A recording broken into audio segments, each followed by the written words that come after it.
Bismillahirrahmanirrahim. Assalamualaikum warahmatullahi wabarakatuh. Pada hari ini kami daripada kumpulan 1 ingin membuat satu perbincangan berkaitan isu kerancuan bahasa di dalam media cetak. Pertama sekali, saya ingin mengucapkan ribuan terima kasih kepada pensyarah kami, Dr. Anita binti Mat Isa atau kami gelar sebagai Ibu. Seterusnya,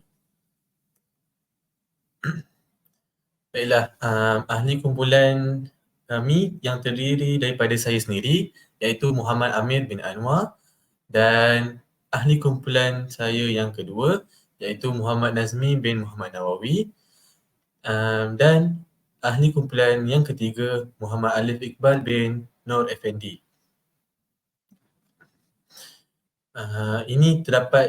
Inilah isi kandungan yang terdapat dalam perbincangan kami.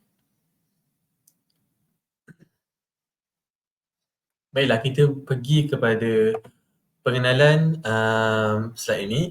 Yang pertama, kerancuan bahasa ini di dalam media cetak di Malaysia menjadi isu yang semakin membimbangkan, terutama apabila ia mempengaruhi kualiti komunikasi dan pemahaman pembaca terhadap bahasa Melayu. Istilah kerancuan bahasa merujuk kepada kekeliruan atau ketidaktepatan dalam penggunaan bahasa, termasuk kesalahan dari segi tata bahasa, sintaksis, kosakata dan terjemahan. Terdapat satu tokoh bahasa iaitu Profesor Dr. Awang Sarian yang sangat tersohorlah dalam bidang bahasa Melayu menyatakan bahawa kerancuan bahasa dalam media cetak ini mencerminkan betapa kurangnya penekanan terhadap penggunaan bahasa yang betul. Seterusnya, saya berikan kepada saudara Nazmi untuk menceritakan punca-punca berlakunya kerancuan bahasa. Baiklah, terima kasih Amir di atas pengenalannya. Jadi kita pergi pula kepada punca berlakunya kerancuan bahasa. Jadi sebenarnya setiap yang berlaku itu pasti ada sebab dan puncanya. Jadi pada kali ini saya akan membincangkan berkaitan dengan faktor berlakunya kerancuan bahasa dalam kalangan murid-murid di sekolah dan juga dalam kalangan masyarakat. Oleh itu, terdapat beberapa faktor yang menjadi punca kepada kerancuan bahasa Melayu dalam kalangan murid-murid dan masyarakat Malaysia. Jika dahulu kerancuan bahasa ini hanya dipengaruhi oleh bahasa ibunda, dialek ataupun bahasa daerah dan bahasa Inggeris, sejajar dengan perkembangan masa yang terus berkembang melalui peranan media massa, bahan cetak dan peningkatan disebabkan oleh teknologi. Jadinya berikut saya ada mempaparkan beberapa punca berlakunya kerancuan bahasa.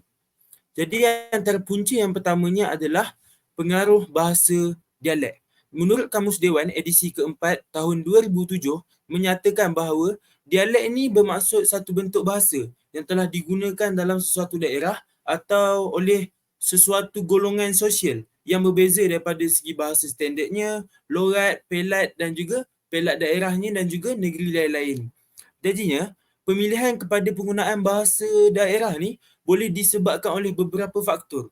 Jika kita lihat di sekolah, guru-guru ataupun cikgu-cikgu ni dia gemar nak ambil jalan mudah dan cenderung untuk gunakan bahasa dialek atau bahasa daerah sebagai bahasa pengantar dengan alasan diorang kata murid-murid ni lebih faham sesuatu maklumat yang disampaikan. Dan ini akan sebenarnya tanpa kita sedari dia akan melahirkan murid-murid yang lemah dalam penguasaan bahasa.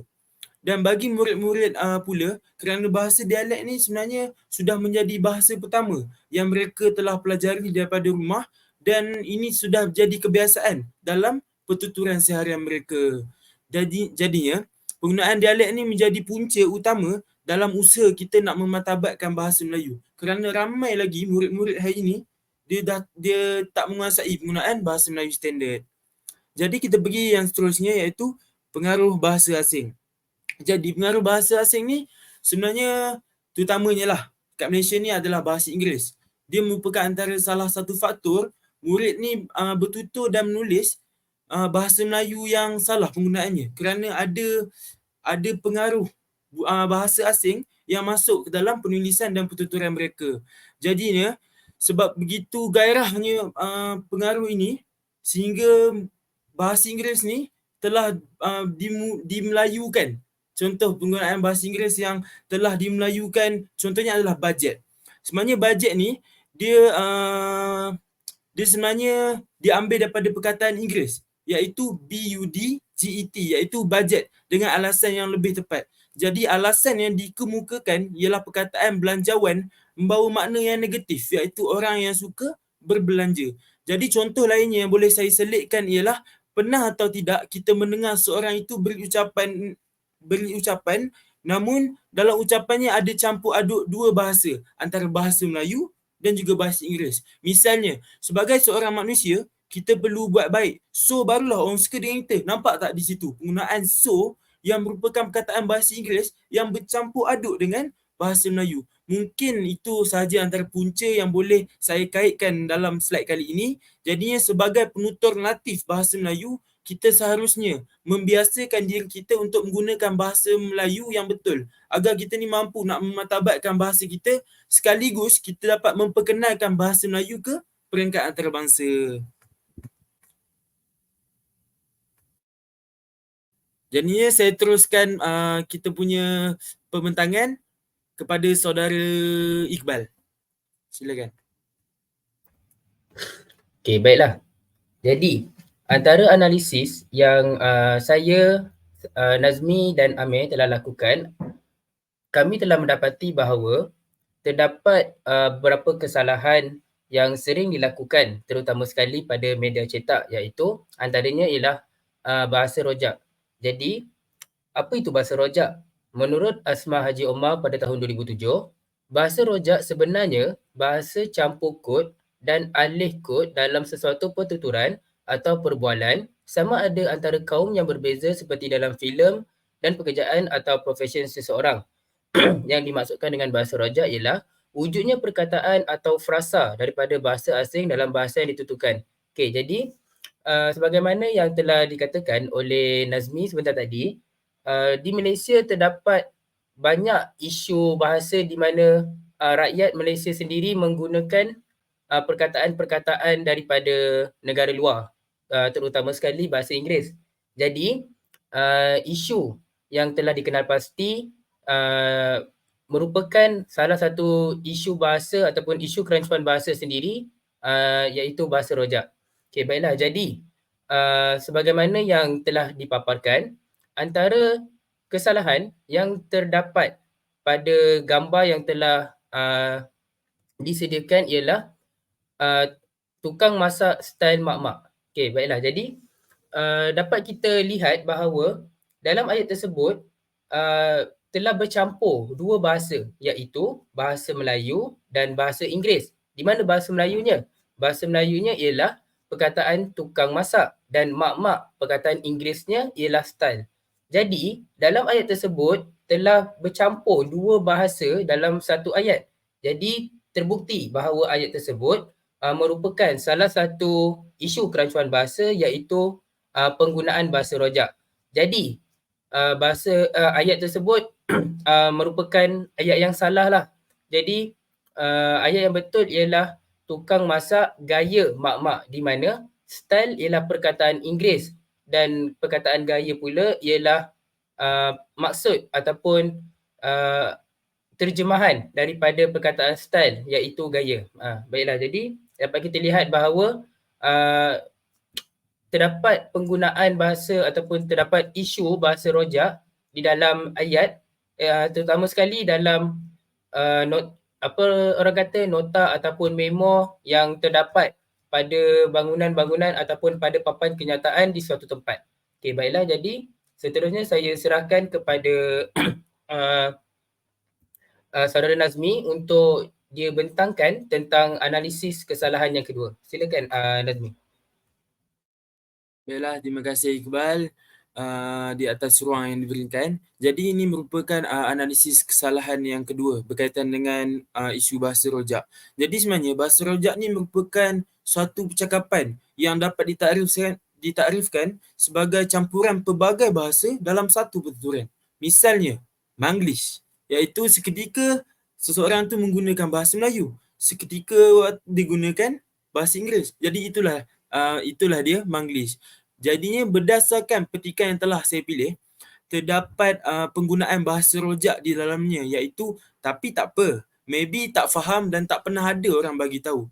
Jelas menunjukkan di sini bahawa terdapat pencampuran dua bahasa dalam satu petikan, iaitu bahasa Melayu dengan bahasa Inggeris. Jadi bukan sahaja pencampuran dua bahasa, malah terdapat juga penggunaan bahasa singkatan iaitu tapi dan tak apa. Ini menunjukkan berlakunya kesalahan penggunaan ayat yang gramatis dalam petikan tersebut.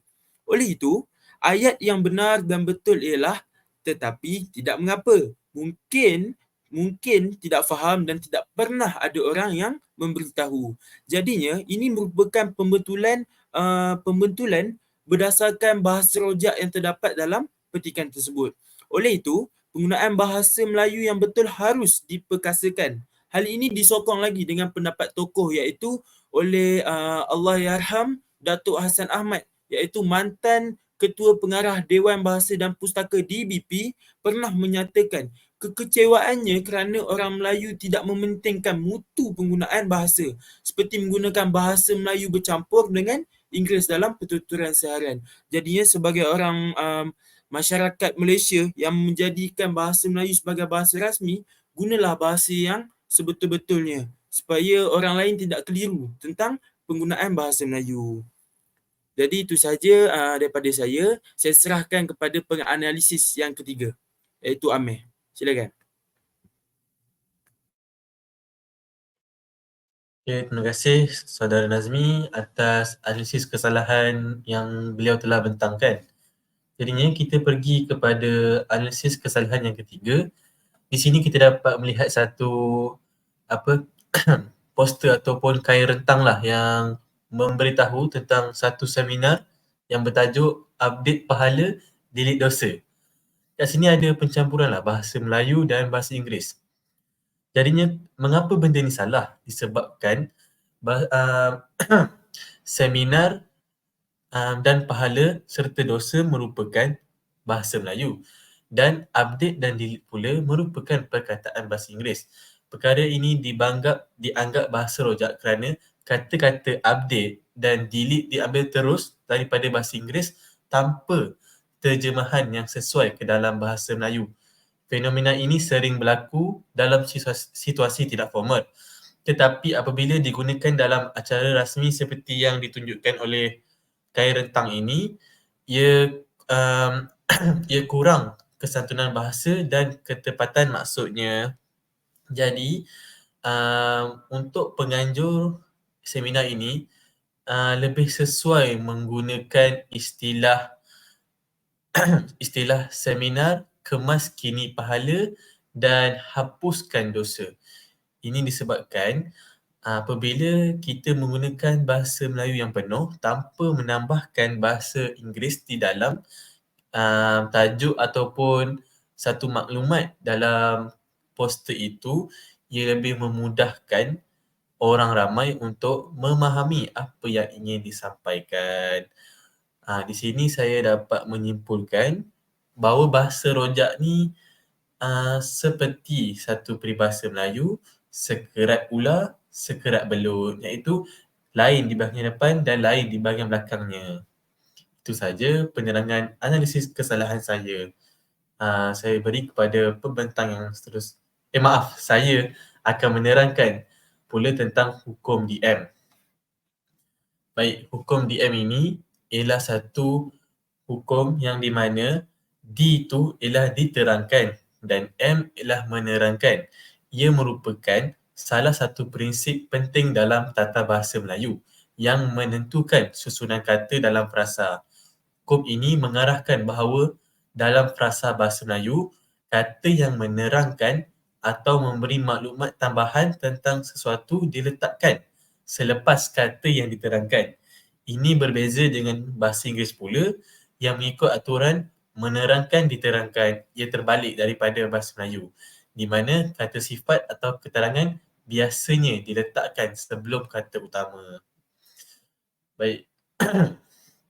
Kita tengok kepada analisis kesalahan pertama untuk hukum DM ni. Di sini kita dapat melihat satu orang cakap apa? Satu kedai punya nama kedai yang ditulis Pusat Penghawa Dingin. Ini salah. Kita dapat melihat ini salah kerana terdapat tokoh bahasa Melayu iaitu Prof. Emeritus Dr. Nik Safia Karim mengatakan frasa penghawa dingin dianggap salah dalam hukum DM, iaitu diterangkan dan menerangkan. Ini kerana susunan konsepnya yang bertentangan dengan prinsip dasar bahasa Melayu. Hukum DM dalam bahasa Melayu mengutamakan kata yang diterangkan dan M diikuti kata penerang D. Dalam kes penghawa dingin ini, susunan sebenarnya tidak selaras dengan prinsip ini dan menimbulkan kekeliruan terhadap makna sebenar frasa tersebut. Dalam penghawa dingin, dingin yang membawa makna suhu sejuk atau nyaman berada di posisi menerangkan. Sedangkan sepatutnya unsur menerangkan iaitu konsep penghawa, alat atau fungsi menyejukkan harus berada di awal. Sebaliknya, mengikut hukum DM, susunan yang lebih tepat ialah pendingin hawa yang bermaksud alat yang menyejukkan udara. Yang lebih tepat dan mengikut aturan bahasa Melayu. Jadinya kita perlulah membiasakan yang betul dan betulkan yang biasa. Seterusnya, kita beri kepada saudara yang seterusnya untuk menganalisis kesalahan.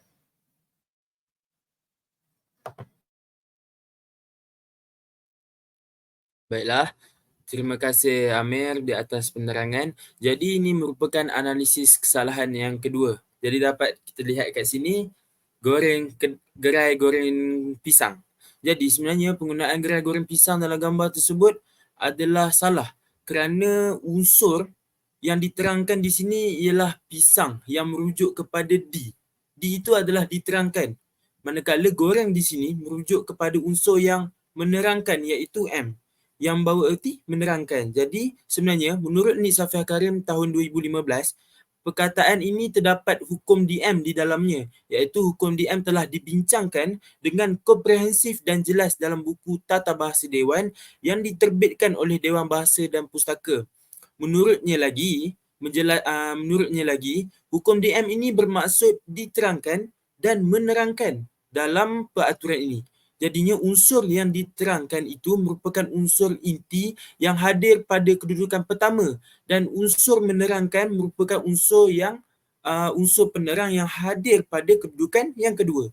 Jadinya unsur diterangkan harus duduk di depan dan unsur yang menerangkan harus duduk di belakang yang bertujuan untuk menerangkan unsur yang diterangkan ataupun dikenali sebagai inti.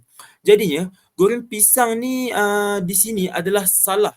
Dan yang sebetulnya ialah pisang goreng yang membawa maksud pisang itu digoreng, pisang goreng. Sekiranya penggunaan goreng pisang masih dipertahankan, maksudnya kedai ini ingin menyatakan tentang goreng yang merupakan kata kerja dan bukan berkaitan dengan pisang.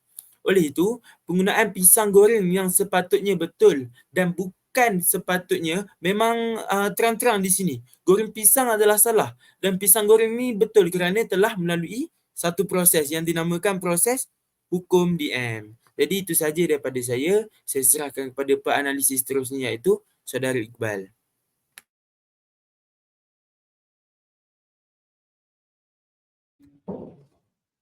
Okey, baiklah. Jadi terima kasih Saudara Nazmi, Saudara Amir. Jadi sebagaimana yang dapat dilihat pada gambar tersebut, sudah jelas bahawa ayat tersebut ataupun frasa tersebut telah mengalami satu kesalahan di mana hukum DM tidak diaplikasikan pada ayat tersebut. Jadi macam sebagaimana kita lihat, gerai Kak Ani laksa. Jika gerai Kak Ani berada di tempat D di mana diterangkan, jadi dapat kita lihat bahawa tidak sesuai kerana apabila perkataan laksa pula ditempatkan pada tempat menerangkan, jadi maksud yang ingin disampaikan oleh ayat tersebut tidak jelas. Jadi sepatutnya ayat yang betul ialah gerai laksa Kak Ani. Kerana gerai laksa merupakan satu frasa nama dan apabila diletakkan di tempat yang di hadapannya itu diterangkan dan Kak Ani pula diletakkan pada tempat menerangkan. Jadi maksud yang ingin disampaikan jelas di mana ayat tersebut ataupun frasa tersebut ingin menyatakan bahawa gerai laksa tersebut kepunyaan Kak Ani. Begitu. Jadi jika gerai Kak Ani Laksa digunakan dalam ayat tersebut, jadi maksud yang ingin disampaikan tu akan mengalami kesalahan dan akan menimbulkan sedikit kekeliruan kepada pembaca. Okey, baiklah. Jadi itu sahaja analisis kesalahan daripada kami bertiga tentang hukum DM. Jadi saya akan teruskan lagi dengan salah satu isu kerancuan bahasa yang lain iaitu bahasa dialek. Jadi apa itu bahasa dialek sebenarnya? Bahasa dialek ni menurut Siti Hajar Abdul Aziz dalam salah satu karya bukunya yang bertajuk Bahasa Melayu 2, istilah dialek berasal daripada perkataan Greek iaitu dialektos yang merujuk kepada kepelbagaian ciri bahasa yang dituturkan oleh sekumpulan pengguna atau penutur sesuatu bahasa. Selain itu, menurut Kamus Dewan edisi keempat pula, dialek membawa maksud satu bentuk bahasa yang digunakan dalam sesuatu daerah atau sesuatu kelas sosial yang memiliki perbezaan daripada bahasa standard. Pendek kata, bahasa dialek ini adalah bahasa yang digunakan dalam sesuatu daerah ataupun sesuatu kawasan yang mempunyai keistimewaannya yang tersendiri. Sebagaimana yang kita tahu, dalam negara Malaysia terdapat pelbagai dialek seperti dialek Kelantan, dialek Terengganu, dialek Perak, dialek Negeri Sembilan dan sebagainya. Jadi penggunaan bahasa dialek tersebut dalam ayat yang formal tidaklah begitu sesuai. Okey, jadi kita teruskan lagi dengan analisis yang pertama tentang bahasa dialek ini.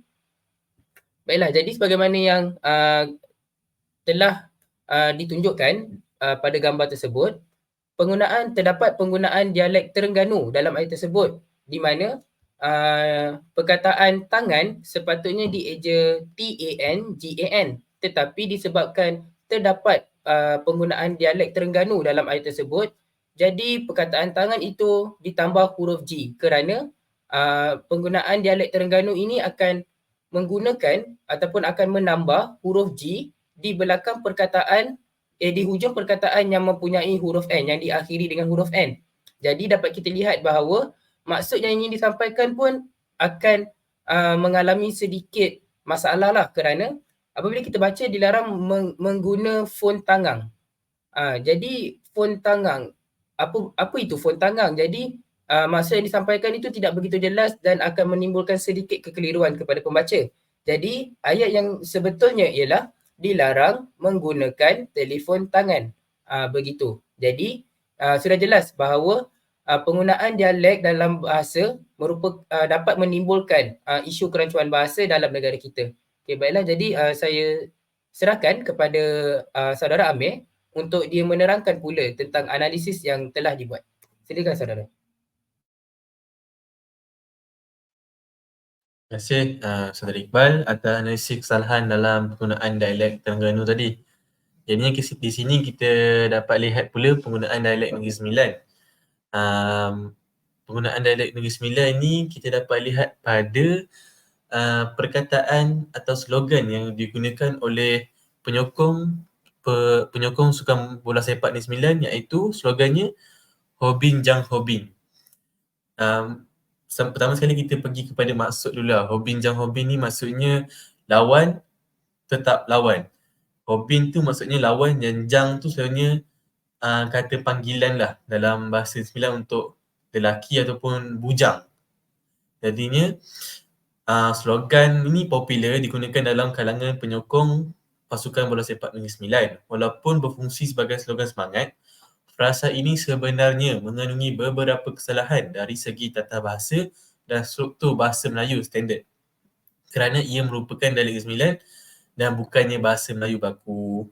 Jadinya salah satu kesalahannya ialah pengulangan perkataan Hobin Jang Hobin tidak memberi makna yang jelas dalam bahasa baku. Dalam bahasa Melayu, penggunaan kata yang sama atau berulang ni biasanya bertujuan untuk penegasan atau menegaskan satu benda. Tetapi pengulangan kata dalam dialek ini mungkin tidak dapat difahami oleh penutur bahasa Melayu yang luar daripada Negeri Sembilan. Jadinya sekiranya ingin membuat satu slogan itu, ia perlulah menggunakan bahasa Melayu yang betul dan tepat. Tetapi ia terpakai untuk perkara yang formal saja. Sekiranya satu perkara yang tidak formal, kita boleh gunakanlah sebab ia dapat menunjukkan budaya atau keunikan sesuatu bahasa tersebut. Okey. Jadi seterusnya saya berikan pula kepada saudara Nazmi untuk analisisnya. Baiklah, terima kasih Amir di atas penerangan. Jadi analisis kesalahan yang ketiga. Jadi ini merupakan isu yang di mana penggunaan dialek dalam membuat poster. Jadi gambar ni merujuk kepada poster ya. Jadi ini adalah poster. Berdasarkan poster di sebelah saya ni, terdapat penggunaan bahasa dialek Perak yang digunakan untuk membuat poster. Sememangnya penggunaan logat Perak itu adalah untuk menarik minat masyarakat untuk membaca. Namun dari segi bahasanya, salah tetap salah. Okay? Yang betul tetap betul dan yang salah tetap salah. Kerana tidak menggunakan bahasa Melayu standard. Dalam masyarakat Melayu, mereka yang bertutur dalam bahasa dialek masing-masing tidak dikira dalam situasi rasmi seperti perhubungan kekeluargaan atau perhubungan harian. Malahan, penggunaan dialek ni juga berlaku dalam kalangan para pelajar. Jadi walau bagaimanapun, penggunaan dialek ni perlulah digunakan dalam konteks yang sesuai. Hal ini kerana tidak semua pendengar ataupun pembaca dapat memahami dialek yang dituturkan ataupun dipertontonkan. Oleh itu, ayat yang betul untuk dialek tersebut berdasarkan poster ni, ayat yang betul berdasarkan dialek ni adalah saya orang Perak, kamu orang mana? Barulah mudah difahami oleh semua golongan masyarakat kerana tidak semua orang faham cara penggunaan logat Perak ni. Jadi menurut seorang tokoh iaitu Nik Safiah Karim tahun 1995 menyatakan dialek ni sebenarnya merujuk pada jenis bahasa yang digunakan dalam percakapan di sesebuah daerah ataupun negeri yang mempunyai pelat sebutan yang khas. Namun dalam mematabatkan bahasa Melayu dan bagi mengelakkan kekeliruan berlaku, seharusnya seseorang yang bertutur menggunakan bahasa Melayu standard itu meminimumkan penggunaan bahasa dialek supaya tidak mudah berlakunya salah faham sewaktu pembacaan dan pertuturan. Seterusnya, itu sahaja analisis kesalahan yang ketiga. Seterusnya kita pergi kepada bahasa singkatan. Jadi, apa itu bahasa singkatan? Okay, sebenarnya bahasa singkatan ni merupakan pembentukan kata singkatan yang melalui pelbagai proses. Antara prosesnya adalah pembentukan disebabkan oleh proses pengguguran vokal seperti dalam kata saya, cantik, pula. Pernah tak kita lihat? Sebenarnya perkataan yang betul adalah saya, cantik, pula. Tetapi apabila di aplikasi WhatsApp ataupun di mana-mana, individu-individu yang tidak bertanggungjawab ni, dia hanya tulis singkatan saja. Contohnya, saya jadi saya, SY. Cantik jadi CNTK. Pula jadi PLK. Jadinya proses yang kedua, pembentukan bahasa singkatan ni disebabkan oleh proses pengguguran konsonan seperti dalam kata boleh yang ditulis sebagai boleh. Dia orang tulis tak penuh. Sepatutnya ejaan yang betul adalah BOLEH, tapi mereka hanya tulis BOLE, boleh. Jadi inilah dia antara contoh-contoh bahasa singkatan. Jadi tak apa, untuk lebih mudah untuk faham, kita pergi contoh analisis yang pertama. Jadi dapat lihat di sini, analisis kesalahan yang pertama. Jadinya saya akan membahaskan tentang kesalahan bahasa dari segi singkatan bahasa.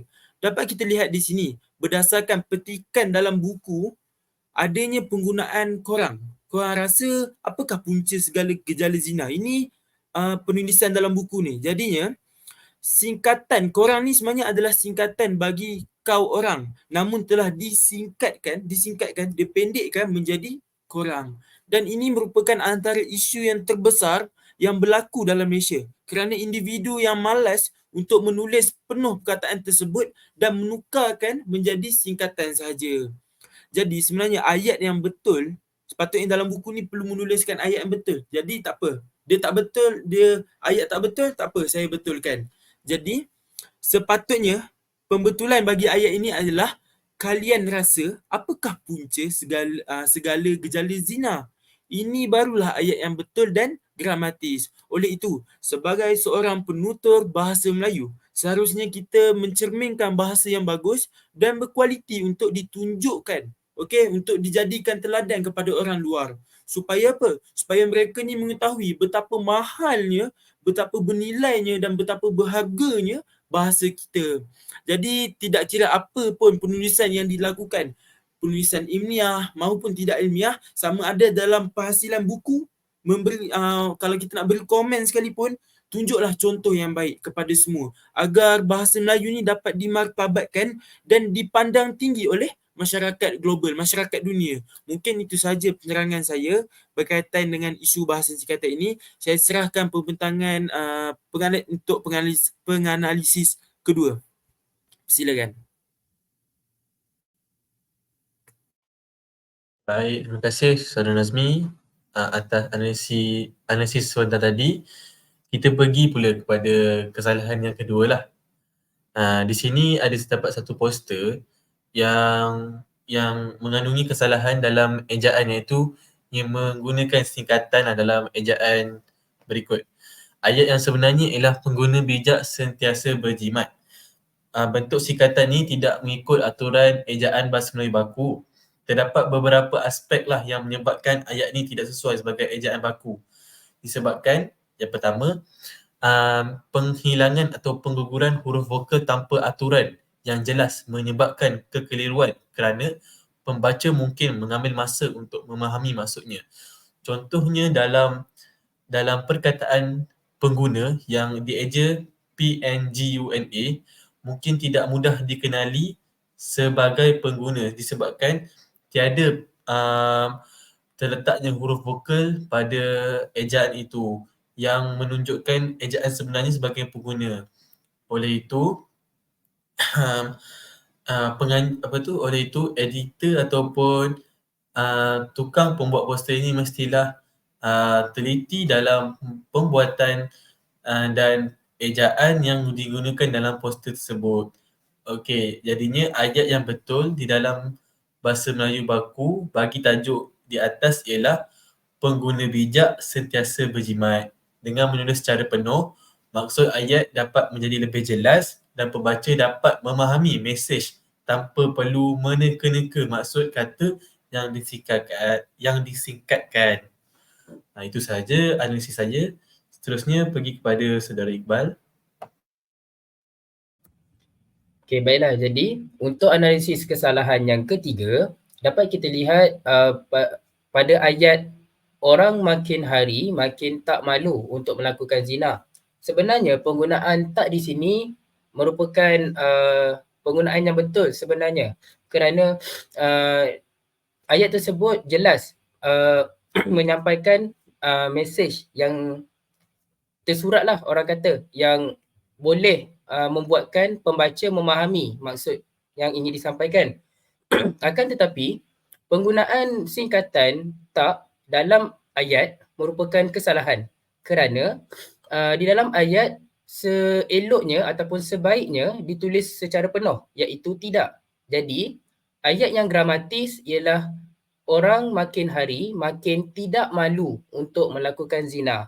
Jadi dapat kita lihat bahawa penggunaan perkataan singkatan tak di situ tidaklah begitu gramatis kerana ia telah mengalami proses singkatan. Jadi sepatutnya di dalam ayat yang formal ataupun di dalam bahasa yang formal perlulah dieja ataupun ditulis secara penuh, iaitu tidak, TIDAK, dan bukan sepatutnya disingkatkan menjadi tak, TAK. Okey, baiklah. Jadi itu sahaja analisis tentang bahasa singkatan. Okey, baiklah. Jadi segala isu kerancuan bahasa ini pasti memberikan kesan kepada bahasa dalam negara kita. Jadi apa kesannya? Baiklah, jadi kita teruskan kepada slide yang seterusnya. Antara implikasi yang dapat kita lihat apabila berlakunya terlalu banyak isu kerancuan bahasa dalam negara kita ialah yang pertama, kehilangan keaslian bahasa, di mana kerancuan dalam penggunaan bahasa seperti penggunaan kata pinjaman atau istilah asing secara berlebihan boleh menghakis keaslian bahasa Melayu. Jadi jika ini berterusan, generasi masa hadapan mungkin kurang mengenali kosakata asli bahasa Melayu dan akan menyebabkan kehilangan warisan bahasa yang unik. Okey, itu implikasi yang pertama. Jadi implikasi yang kedua pula ialah kemerosotan kefahaman dalam komunikasi. Apabila terdapat banyak kerancuan dalam bahasa, mesej yang ingin disampaikan mungkin akan sukar difahami oleh pembaca, terutama sekali apabila kosakata atau istilah baharu digunakan secara salah. Jadi, kesannya ini akan mengganggu komunikasi efektif dalam kalangan masyarakat yang berbeza usia, latar belakang dan pendidikan. Jadi dapat kita lihat bahawa isu kerancuan bahasa akan menyebabkan dua implikasi tersebut. Jadi bagaimana kita ingin mengatasi ataupun bagaimana kita ingin menyelesaikan implikasi-implikasi ataupun kesan-kesan negatif tersebut. Okey, baiklah. Jadi slide yang seterusnya. Jadi langkah penyelesaian pertama ialah penguatkuasaan standard bahasa.